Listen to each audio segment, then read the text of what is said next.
भागलपुर गांव में रंजीत रहता था। गांव में सूखा पड़ने की वजह से वो पूरी तरह से जमींदारों के कर्ज में डूब चुका था।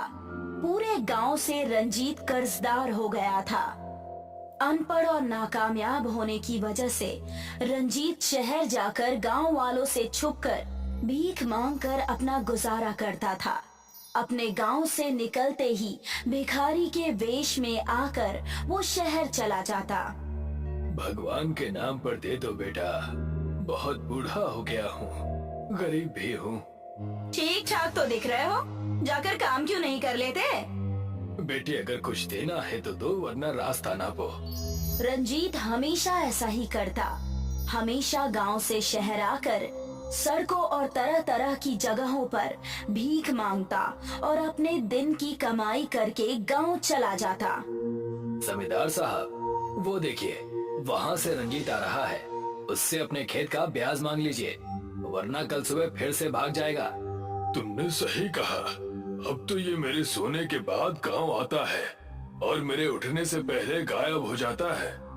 जमींदार और मुंशी रंजीत के घर आ पहुँचते हैं। आज तुम्हारे दर्शन हुए हैं। मालिक, आपने मेरे सारे खेत ले लिए, अब बस ये छोटी सी कुटिया ही बची है।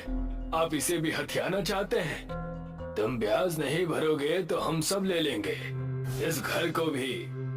ये लीजिए आपके ब्याज के पैसे, और अगले महीने मैं पूरे पैसे देकर अपना खेत छुड़ा लूंगा।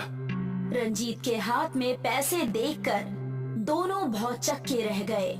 जमींदार ने पैसे लिए और घर की चौखट से गुस्से से चला गया। इसके पास इतने पैसे आए कहाँ से? और भाव ताव से तो पता चल रहा है कि ये कोई गांव का बड़ा साहब हो। और बातें तो ऐसी कर रहा था कि ये सारी जमीनें खरीद लेगा हमसे। और ऐसा ही सिलसिला चलता रहा। रंजीत हमेशा गांव से सुबह शहर के लिए वेश बदल कर निकल जाता और शहर जाकर फिर से भिखारी बनकर भीख मांगकर पैसे जमा करता। एक दिन जमींदार अपनी पत्नी मंगला को शहर में समंदर दिखाने के लिए लेकर गया हुआ था। वहां जाकर जमींदार ने देखा कि रंजीत भीख मांग रहा था। तुम मुझे एक दोगे, भगवान तुम्हें 10,000 देगा।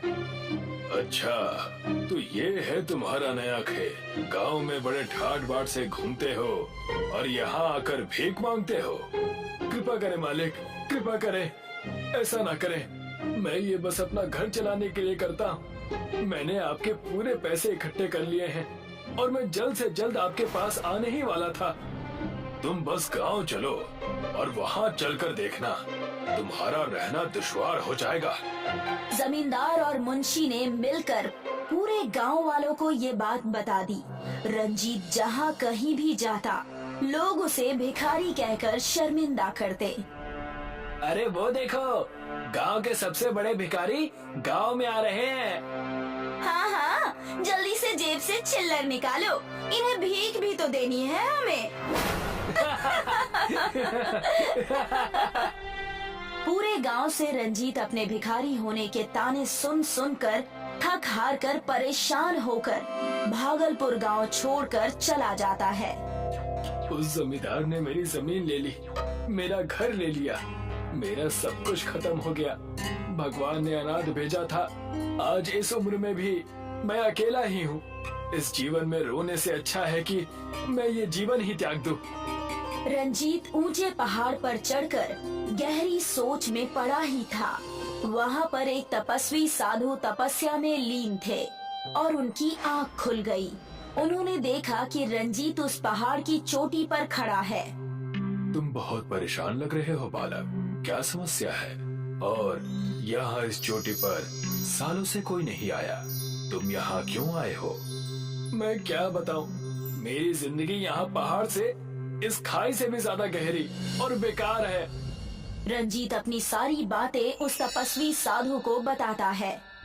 मेरी तपस्या भंग करने का मैं तुम्हें दंड भी दे सकता हूँ, लेकिन तुम्हारी परेशानी बहुत जटिल है, इसलिए मेरे पास तुम्हारे लिए एक बेहतरीन उपाय है।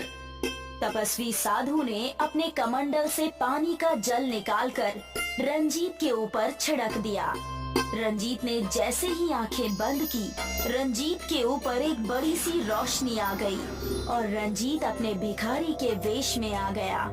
ये आप क्या कर रहे हैं और मैं इस भेष में कैसे आ गया? मैंने तुम्हें आशीर्वाद दिया है, तुम जब भी इस भेष में कुछ भी भिक्षा लोगे वो भिक्षा 4 गुना ज्यादा हो जाएगी, लेकिन सिर्फ इस भेष में रहने पर ही। और इसकी शुरुआत मैं करता हूँ। आप क्या करने वाले हैं गुरुजी? मैं ये सोने के सिक्के तुम्हें भिक्षा में दे रहा हूँ। बहुत कम ऐसे होते हैं जिन्हें साधु भिक्षा देते हैं। मैं इसे तुम्हें आशीर्वाद के तौर पर दे रहा हूँ। मैं इसे एक सपना समझूं या क्या समझूं? ये मेरे साथ भगवान ने कैसा खेल खेला है, मुझे कुछ समझ में नहीं आ रहा। जैसे ही तपस्वी साधु ने एक सोने का सिक्का दिया, रंजीत के भिखारी के वेश में होने के कारण वो सिक्का 4 गुना ज्यादा हो गया। रंजीत की आंखें उन सिक्कों को देखकर हैरान हो गई। रंजीत ने उन सिक्कों को शहर जाकर एक जौहरी की दुकान पर बेच दिया और सारे पैसे लेकर गांव के पास वाली जमीन में एक बड़ा सा घर बनवाया। ठेकेदार साहब, मेरा ये घर बहुत बड़ा बनवाना। मुझे मेरे भागलपुर गांव वासियों को इस जमीन पर दावत देनी है। जो आदमी सड़कों पर भीख मांगता था, आज वो इस तरह का कैसे हो गया? समय का खेल है बस। तुम सिर्फ अच्छे से बड़ा सा घर बनवा दो, बाकी काम मुझ पर छोड़ दो। बड़ा सा घर बनाकर रंजीत भागलपुर गांव वालों से अपने बेइज्जती का बदला लेना चाहता था। रंजीत को जो भी शहर में भीख देता, तपस्वी साधु के कृपा से वो 4 गुना ज्यादा हो जाता। देखते ही देखते रंजीत भिखारी से अमीर बन गया। लेकिन रंजीत का सारा व्यवहार भिखारी जैसा ही था। उसने अपने बड़े से घर में एक बड़ी सी दावत रखी और उसने जमींदार, मुंशी और सारे गांव वालों को बुलाया। उसने अपना नाम छुपाकर सारे गांव वालों को न्योता दिया। सुनो सुनो सुनो, भागलपुर गांव के पास जो बड़ा सा महल बना है, वहाँ के मालिक ने पूरे भागलपुर वासियों को दावत पर बुलाया है। सुनो सुनो सुनो।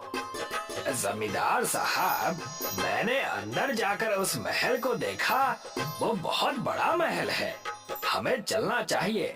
वहाँ जाकर हमें भी फायदा हो सकता है। अच्छा, तब तो हमें जरूर चलना चाहिए। सारे गांव वाले दावत के नाम पर बहुत खुश हो जाते हैं और दावत पर चले जाते हैं।